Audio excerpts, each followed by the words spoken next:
안녕하세요. 축구 전문 기자 한준입니다. 토트넘 허스퍼가 3연패의 늪에 빠지며 다음 시즌 챔피언스리그 진출 경쟁에서 사실상 낙마했습니다. NG 포스테코글루 감독 부임 이후 최대 위기라는 이야기가 나오고 있는데요. 장기 프로젝트를 맡기고 믿어주던 분위기가 의심과 경질론으로 확산되고 있습니다. 무엇보다 포스테코글루 감독과 토트넘 선수들 사이에 균열 징후가 포착되고 있습니다. 세계적인 스포츠 웹진 디 애슬레틱은 토트넘과 첼시 담당 기자의 현장 취재를 통해 이번 첼시 원정 참패가 왜 토트넘의 진짜 위기 신호인지, 어떤 점에서 전술적 패착이 있었고 현지 분위기는 어떤지 생생히 보도했습니다. 현장의 내막을 알 수 있는 컬럼을 풀버전으로 해석하고 해설해드리겠습니다. 먼저 전술적인 쟁점인데요. 첼시가 이미 드러난 토트넘의 약점을 어떻게 이용하고 활용했는가에 대한 부분입니다. 데스티니 우도기의 독특한 인버티드 풀백 역할, 에메르송 로얄 선수가 부상으로 이탈한 우도기의 역할을 그대로 이어받았는데요. 이 영역이 바로 토트넘 수비진의 왼쪽 영역이 모든 시선이 집중되었던 요인입니다. 첼시는 공격 지역의 터치의 44.7%를 로얄이 있는 곳으로 가져가는 등 분명히 로얄이 있는 측면 영역을 공략하는 것으로 보였는데요. 정작 물론 홈팀인 첼시가 기쁨을 찾았던 곳은 경기장의 반대편이었지만 결국 이 영역을 공략했던 사이드에서의 플레이가 주요했다는 것입니다. 흥미로웠던 것은 역으로 첼시가 인버티드 풀백을 활용하면서 토트넘이 잘하던, 토트넘이 즐겨 쓰던 방식으로 토트넘을 괴롭혔다는 것이 더욱더 토트넘 입장에서는 뼈아프게 다가온 부분인데요. 1차적으로 3-2-5 전형을 구축한 첼시가 마르크 쿠쿠렐라 선수를 미드필더로 안쪽으로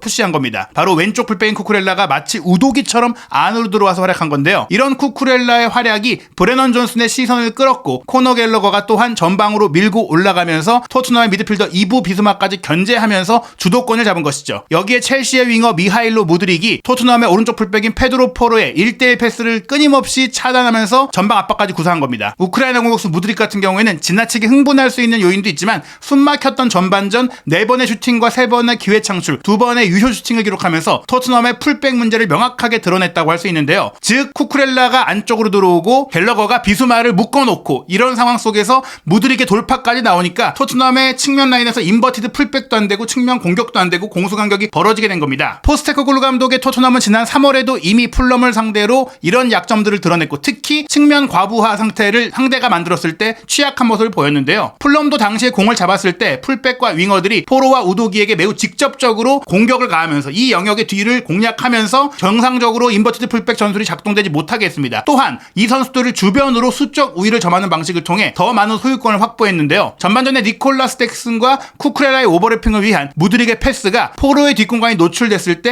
이 공간을 잘 활용했다. 즉 잭슨도 측면으로 빠져 움직이고 쿠쿠렐라도 올라가고 무드릭이 오히려 이 선수들에게 패스를 내주는 형태를 통해서 여러모로 허를 찔렀다는 것이죠. 특히 쿠쿠렐라의 역할 변경, 이게 첼시의 이날 플레이 토트넘전에 잘 먹혀 들어갔는데요. 사실 쿠쿠렐라 같은 경우에는 카라바오컵에서 첼시가 AFC 윈블런을 상대로 승리했던 지난 9개월 전의 경기 이후 거의 뛰지 못했고 홈팬들에게 야유를 받기도 했을 정도로 부진했습니다. 처음에는 그에 대한 부풀려진 이적료로 인해 그 다음에는 그레이엄 포터 감독 시절에 인기 없는 기간에 상징적인 존재가 됐기 때문에 팬들에게는 비판을 받았고 또 팬들은 아예 쿠쿠렐라가 첼시에서 뛸 만큼의 실력이 없다라고 판단하기도 했거든요. 그러다 보니까 첼시 입단 이후 대부분의 시간을 고통스럽게 보냈던 쿠쿠렐라입니다. 토마스 투엘 감독이 첼시를 이끌던 시절에는 3명의 센터백, 3백 중에 왼쪽으로 뛰도록 영입이 됐었는데요. 쿠쿠렐라의 최적 위치가 어디인지가 한동안은 답이 없는 문제처럼 보였습니다. 하지만 포체티노 감독은 올 시즌 쿠쿠렐라를 레프트백, 라이트백으로 활용하고 있었는데 그 결과가 극명하게 엇갈리고 있습니다. 최근 포체티노 감독이 쓰고 있는 전술적인 도박이 좋은 결과, 유망한 결과를 끌어내고 있다고 하는데요. 바로 인버티드 풀백입니다. 첼시가 공을 소유할 때는 6번이 되면서 미드필더 역할을 하고 지난 토요일 아스톤빌라와의 경기도 이런 역할들이 경기 전세를 뒤집는 데 도움이 됐다고 합니다. 토트넘을 상대로도 오히려 토트넘이 해결하지 못했던 인버티드 풀백 우도기의 부재 문제를 오히려 첼시가 활용하는 방법을 보여줬다고 할 수 있겠는데요. 쿠쿠렐라는 미드필드로 들어가서 모이세스 카이세도의 옆에서 날카로운 패스 시퀀스로 자신의 역할을 다했고 빠르고 감각적으로 공을 이동시키면서도 토트넘이 공격을 할 때는 레프트백 왼쪽 수비 위치로 빠르게 복귀했습니다. 그는 존슨 그리고 나중에는 데안 쿨루세스키를 상대로도 활발한 대인 수비를 펼치며 안정적으로 뒤를 지키기도 했는데요. 수비할 때는 스크린을 하는데 만족하지도 않고 찰로바의 선제골을 앞둔 상황, 그 프리킥 상황에서는 교묘하게 존슨을 막아내는 역할까지 했습니다. 미드필드 포지셔닝도 좋았기 때문에 두 번째 프리킥, 토트넘을 상대로 두 번째 골을 넣었던 잭슨의 헤딩골이 나오는 과정에도 관여를 했습니다. 쿠쿠렐라는 여전히 경기장에 조금은 이성을 잃은 모습들이 있었기 때문에 완벽하게 설득력을 갖지는 못했지만 포체티노 감독은 쿠쿠렐라를 어떻게 활용할 수 있는지, 팀에 어떻게 도움이 되게 할 수 있는지를 찾은 것으로 보입니다. 이 그래픽을 보시면 아시겠지만 정말 다양한 영역에서 쿠쿠렐라가 활약을 했고요. 무엇보다 지금 엔소 페르난데스가 부상으로 이탈한 미드필드 라인의 퀄리티에 쿠쿠렐라의 스페인 출신의 이런 빌드업 능력이 도움이 되고 있는 것이죠. 또 하나, 니콜라 잭슨이 올 시즌 공격 라인에서 첼시에서 가장 실망스러운 선수로 꼽히는데 유독 토트넘을 상대로는 강한 모습을 보이고 있고, 그것은 라이벌전에 더욱더 극적으로 발휘되는 그의 성격, 그의 투쟁심, 그의 열정이라고 할 수 있겠습니다. 니콜라스 잭슨의 첼시에서의 롤러코스터 같은 첫 시즌, 특이한 점은 그가 기록한 프리미어리그 득점 11골 중에 4골이죠. 36%를 토트넘을 상대로 득점했다는 점입니다. 아마도 이 통계는 좀처럼 기억에 잘 남지 않는 그의 다른 퀄리티, 다른 장점들보다는 그의 불규칙한 마무리 능력, 부족한 결정력에 더 자주 초점을 맞추고 있는 첼시 팬층 내에서 그를 비판하는 사람들에게 있어서는 라이벌전에 강하다, 토트넘전에 강하다, 이것이 그를 사랑하게 만드는데 도움이 될 수 있는 요인이라는 겁니다. 잭슨은 올 시즌에 정말 끔찍한 공격 라인에서의 실수를 몇 차례 범했고, 또한 최근 몇 주 동안에도 득점 기회를 실제로 전환하는 능력에 대한 자신감이 급격히 떨어지고 있었는데요. 하지만 골문 앞에서 최악의 날을 보낼 때도 사실 잭슨은 전방 압박이라든지 홀드업과 링크업 플레이, 스피드, 날카로운 움직임을 통해서 공이 있을 때나 없을 때 첼시의 공격 라인에 많은 긍정적인 가치를 전술적으로 해주고 있었습니다. 다만 문제는 득점 기회를 놓치는 것이었죠. 프리미어리그 데뷔 시즌이었던 올 시즌 잭슨의 대표적인 순간은 바로 지난해 11월 9명으로 2명이 퇴장당했던 토트넘과의 원정 경기에서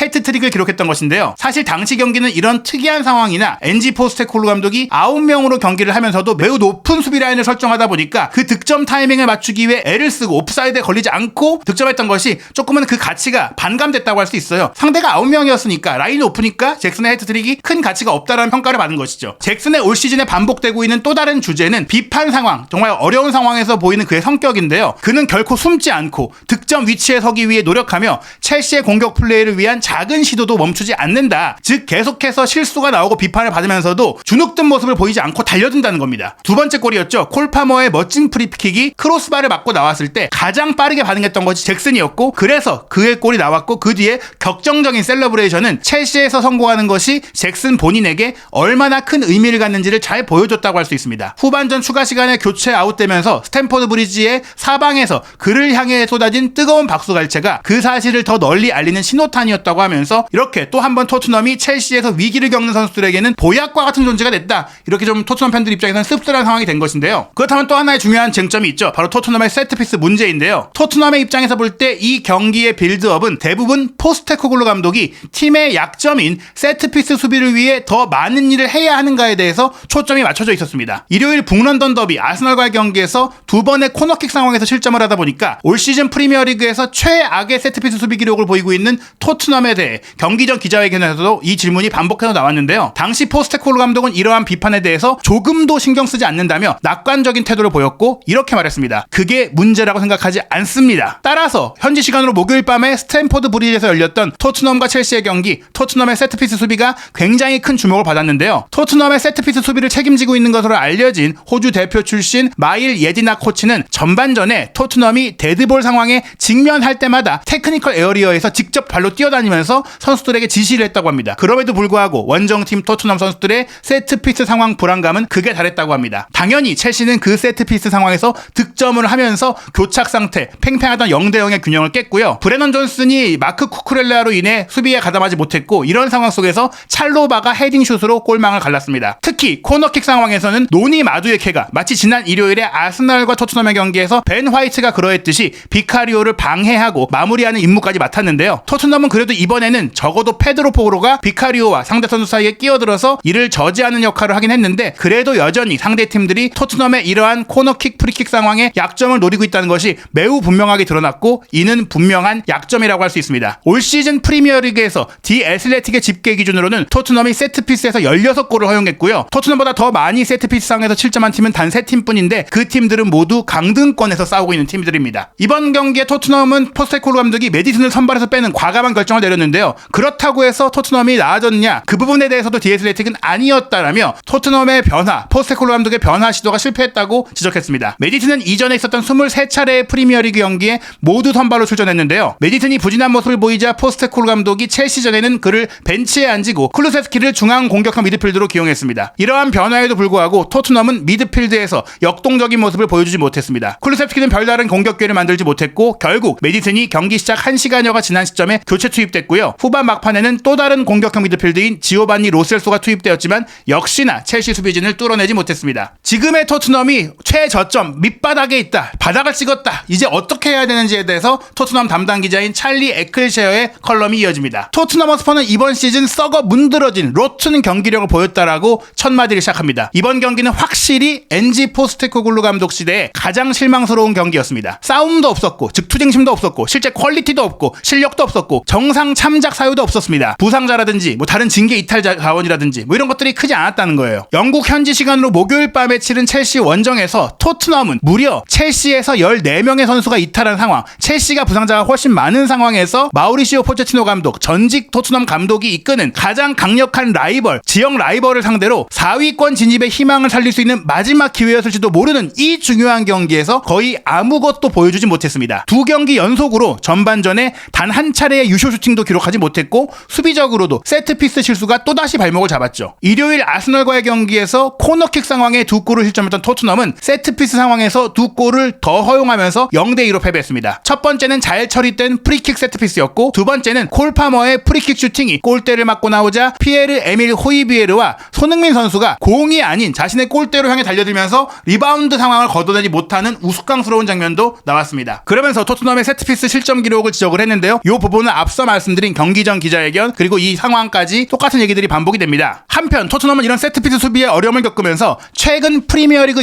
17경기에서 단 한 번도 클린시트를 기록하지 못했습니다. 올 시즌 토트넘이 기록한 6번의 무실점 경기는 2006-2007 시즌 이후 한 시즌 가장 적은 클린시트 기록입니다. 앞으로 4경기가 남아있긴 하지만 지금 토트넘의 수비력을 고려했을 때 이 4경기를 무실점으로 마칠 수 있다라고 확신하는 사람이 있을까요? 없다란 얘기겠죠. 올 시즌 지금이 토트넘의 밑바닥 저점이라는 느낌은 터치라인에서 포스테코글루 감독의 반응을 통해 뒷받침되고 있습니다. 토트넘 감독 포스테코글루는 일반적으로는 감정을 억제하는 데 있어서 꽤 능숙하지만 첼시와의 경기 전반전에 눈에 띄게 분노하는 장면들이 많이 있었습니다. 포스테코글루 감독은 선수들에게 더 많은 것을 요구하며 소리를 지르는 모습을 볼 수 있었습니다. 실제로 영국의 스카이 스포츠 역시 앵거 NG라는 표현을 통해서 그 어느 때보다 불같이 소리를 지르는 포스테코글루 감독의 모습을 따로 편집해서 보여주기도 했었습니다. 경기가 끝난 이후 포스테코글루 감독은 스스로 렌즈를 켜며 이렇게 말했습니다. 우리는 제가 기대하는 마음가짐을 갖지 못했습니다. 이는 제 책임이며 궁극적으로 제가 선수들을 출전시키고 준비시키는 사람이기 때문에 제가 책임을 져야 합니다. 우리는 그 수준과 너무 멀리 떨어져 있었습니다. 제 자신을 돌아보고 이 팀을 어떻게 준비하고 있는지 살펴봐야 합니다. 지난 수요일 경기 전 기자회견에서 포스테코글루 감독은 선수들이 시키는 대로만 하는 게 아니라 자신의 방식, 나의 방식을 진정으로 믿어야 한다고 말했었습니다. 포스테코글루 감독은 선수단 대부분이 자신이 하려는 일에 대해 아직 이해하지 못하고 있으며 목요일 같은 경우에는 직접적으로 감독과 선수단 사이에 단절이 있는 것처럼 느껴진다고 말했습니다. 즉 포스테코글루 감독이 지금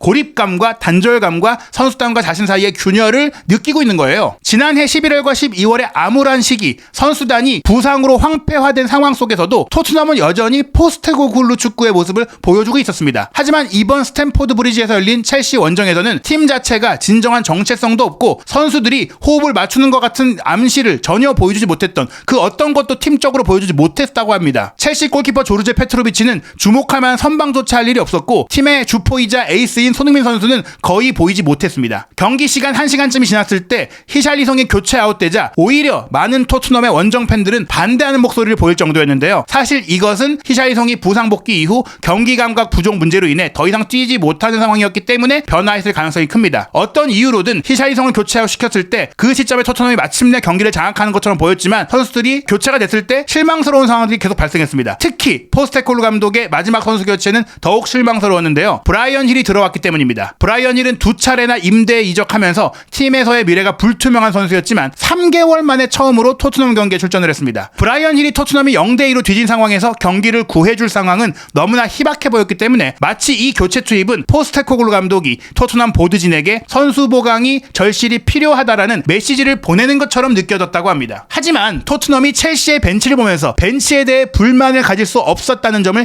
기억할 필요가 있습니다. 포체티노 감독의 교체 선수 선수들은 모두 검증되지 않은 2군 유스팀의 어린 선수들이었습니다. 벤치에 있던 필드 플레이어 8명의 등번호의 평균 수치가 53이니까요. 거의 1군 스쿼드가 아닌 선수라는 것이죠. 그렇기 때문에 포체티노 감독은 팀이 2대0으로 앞선 75분까지도 교체 선수를 투입하지 않았고 할 수가 없었던 것입니다. 그럼에도 불구하고 경기의 마지막 쿼터에 결정적인 두 번째 골을 넣은 팀은 첼시였기 때문에 포스테코글루 감독은 화가 났을 겁니다. 특히 그가 상대를 압도할 수 있고 마지막 휘슬이 울릴 때까지 계속 경기를 이어갈 수 있는 그런 팀을 만들기 위해 얼마나 많은 노력을 기울였는지를 생각해보면 더욱 그렇습니다. 이날 패배로 토트넘은 최근 11번의 원정 경기 중 2번밖에 승리하지 못했고 5번이나 패배했고 나머지 4번은 무승부였습니다. 또한 이번 경기는 올해 치른 토트넘의 14번째 프리미어리그 경기였는데 전반전에 뒤처진 8번째 경기였습니다. 이 14경기 중에 토트넘은 단 한 번만 리드를 잡았고요. 2024년에 치른 모든 대회 16경기에서 리드를 내주지 못하고 있었습니다. 하지만 이날은 더 넓은 트렌드라든지 큰 그림에 대한 토론에 집중하는 밤이 아니었습니다. 그 자체로 음울한 저녁이었죠. 일요일에 리버풀과의 경기든 혹은 그 다음이든 토트넘은 대대적인 개선이 필요하다는 메시지만 남겼습니다. 즉 지금까지 토트넘이 큰 미래를 보고 팀을 만들어오는 과정이니까 이해하고 넘어갈 수 있었던 부분들이 지금까지 쌓아온 게 하나도 발휘되지 않고 오히려 퇴보하고 물거품이 됐고 무너지기 시작했다는 느낌을 주고 있기 때문에 위기라는 것이고 감독과 선수 사이에 균열이 생긴 게 아니냐는 의심이 나오고 있는 것입니다. 이 의심을 불식시키기 위해서는 결과가 필요하고 팀이 뭉칠 수 있는 계기가 필요합니다. 5월 6일 월요일 0시 30분 리버풀과의 프리미어리그 원정 경기는 토트넘이 4연패의 늪에 빠질 수 있는 상황이고요. 4연패에 이어 번리전, 맨시티전, 셰필드 유나이티드전까지 5연패, 6연패까지 이어진다면 더 이상 포스테코글루 감독을 지켜주고 믿어줄 수 있는 명분이 사라질 수 있습니다. 그 위기를 과연 어떻게 탈출할 수 있을까요? 한국 축구의 자존심이자 아시아 축구의 자랑인 손흥민 선수의 전성기가 이렇게 무너지게 될까요? 한준TV와 함께 2023-2024 시즌 프리미어리그 토트넘의 마지막 이야기도 확인하시기 바랍니다.